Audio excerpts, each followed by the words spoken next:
দয়ালুয়া টাঙ্গাইল হুজুরকে বললেন গঞ্জে আশ্রয় কিতাবের একটা ঘটনা বলবে, কষ্ট হবে?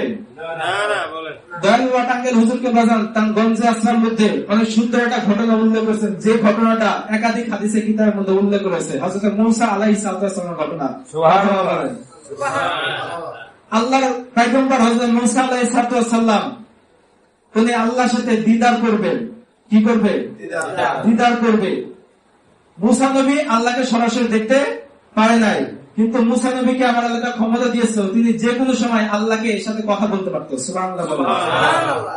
তো তিনি কথা বলতে গিয়ে এক পর্যায়ে তুর পাহাড়ে উঠতেছে। তুর পাহাড়ে উঠতে উঠতে গিয়ে হঠাৎ করে তুর পাহাড়ে একটা পাগল ছিল। সে পাগল, তার কিছু ভেড়া আছে, কিছু দুম্বা রয়েছে, সেগুলো চাষবাস করছে। তো তখন ওই পাগলটা আল্লাহর সামনে আল্লাহর মহব্বতে বিভোর হয়ে ওই পাগলটা এক পর্যায়ে বলে, আল্লাহ তোমারা যদি পাইতাম আমার ছাগলের দুধ দ্বারা তোমার গোসল করাইতাম। যেরকম সুবহানাল্লাহ। কার সামনে বলছে? হযরত মূসা আলাইহিস সালামের সামনে। মূসা নবী এমন জ্বালায় লেগেছিল, এক থাপ্পড়ে আজরাইলের চক্ষু বের করে দিয়েছিল। সুবহানাল্লাহ বলেন। হাদিসে কিতাবের মধ্যে উল্লেখ করেছে আজরাইল এত বিশাল যে সে যদি জমিনের মধ্যে দাঁড়ায় তবে তার মাথা থেকে আসমানে। এত বড় হযরত আজরাইল, তাকে একটা চর মেরেছে বেলায়েতের ক্ষমতা দিয়ে, বেলায়েতের পাওয়ার দিয়ে একটা চর মেরেছে, তার চক্ষু মোবারক বের করে দিয়েছে। সে মূসা নবী কি সামনে এই পাগলটা বলে। মূসা নবী তো এই কথা শুনে জ্বালানি অবস্থা হয়ে গেছে। মূসা নবী শুনতে বলে পাগলের কাছে গেল। পাগলের কাছে গিয়ে বলে, পাগল তুমি কি বলছো, তুমি বলো। পাগল আবার কয়, আল্লাহর যদি পাইতাম আমার ছাগলের দুধ দ্বারা আমি আমার আল্লাহরে গোসল করায় দিতাম। মূসা নবী আবার পাগলকে জিজ্ঞাসা করলেন, পাগল তুমি কি বললে? আবার বললো। ওই পাগল আবারও বললো, আল্লাহরে যদি পাইতাম আমার ছাগলের দুধ দ্বারা আমি আল্লাহরে গোসল করায় দিতাম। 3 নাম্বার আবার পাগলকে জিজ্ঞাসা করলো, পাগল তুমি কি বলছো, তুমি বুঝে বলছো কিনা, তুমি কি বলছো, তুমি আবার বলো তুমি কি বলেছো। ওই পাগলটা আবারও বলে, আল্লাহরে যদি পাইতাম আমার ছাগলের দুধ দ্বারা আমি আমার মাওলারে গোসল করাইতাম। জোরে কান্না সুবহানাল্লাহ।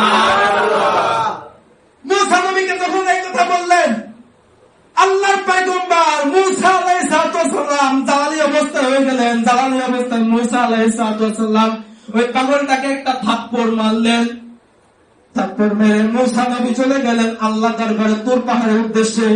ওই পাগলটা কাঁদতে কাঁদতে আল্লাহকে বলে, আল্লাহ যে দুনিয়ার জমিনে থাকলে তোমাকে ডাকলে, তোমার বন্ধু তোমার পয়গম্বর আমাকে থাপ্পড় মারে, তোমাকে ভালোবাসি কথা বলার খাতিরে আমাকে চড় মারে, আল্লাহ এই দুনিয়ার জমিনের মধ্যে আমি থাকবো না। আমি পাগলকে যদি তুমি আল্লাহ রাখতে চাও এই দুনিয়ার জমিনের মধ্যে, আমাকে একটা সুরক্ষিত জায়গা করে দাও, যে সুরক্ষিত জায়গায় আমি সারা দিন রাত 24 ঘন্টা তোমার জিন্দেগি করব, তোমার জিকির আজকার করব, কিন্তু দুনিয়ার কোন মানুষ আমাকে থাপ্পড় মারবে না, দুনিয়ার কোন মানুষ আমাকে গালি দিবে না, আমি দুনিয়ার মধ্যে থাকবো না। অথচ সে পাগলটা ফানাফিল্লা বাকাবিল্লা দরজায় পারি হয়ে আল্লাহর সাথে বিভোর হয়ে গেছে।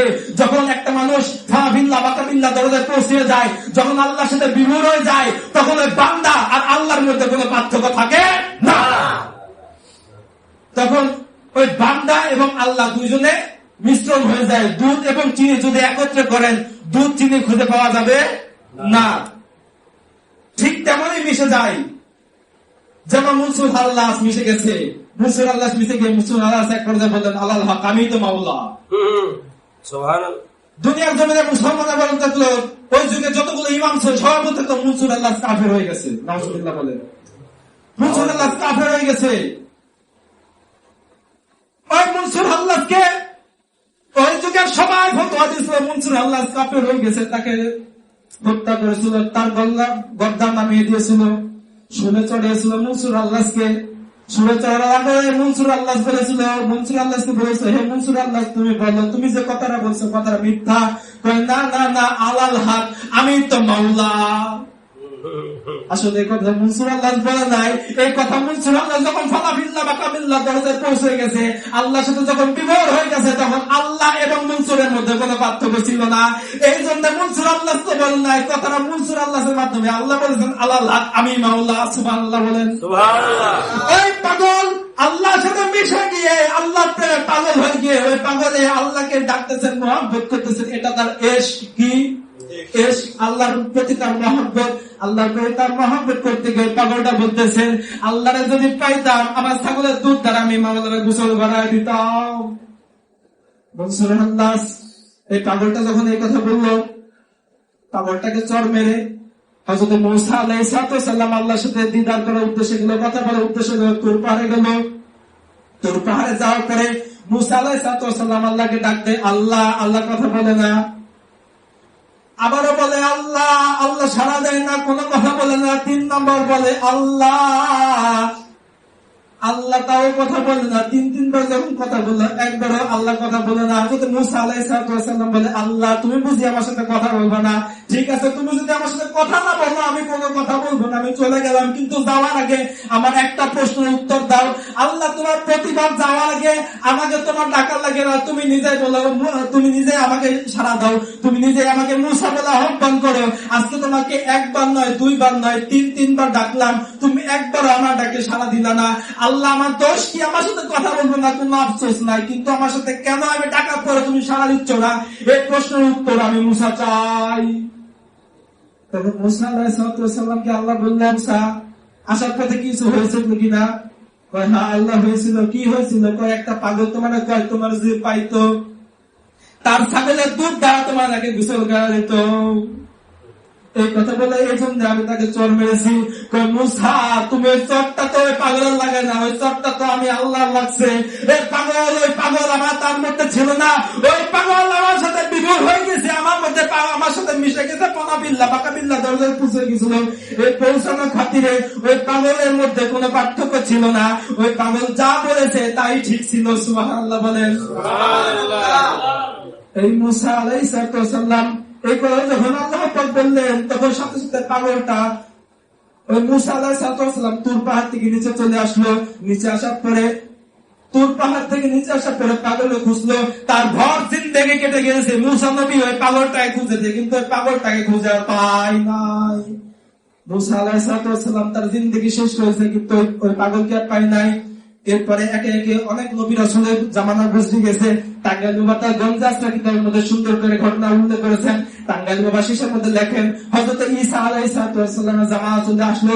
ঈসা নবী আল্লাহকে বলে, আল্লাহ তোমার সৃষ্টি না তো সুন্দর, তোমার সৃষ্টি সুন্দর সুন্দর দৃশ্য আমি ঈসা দেখবো।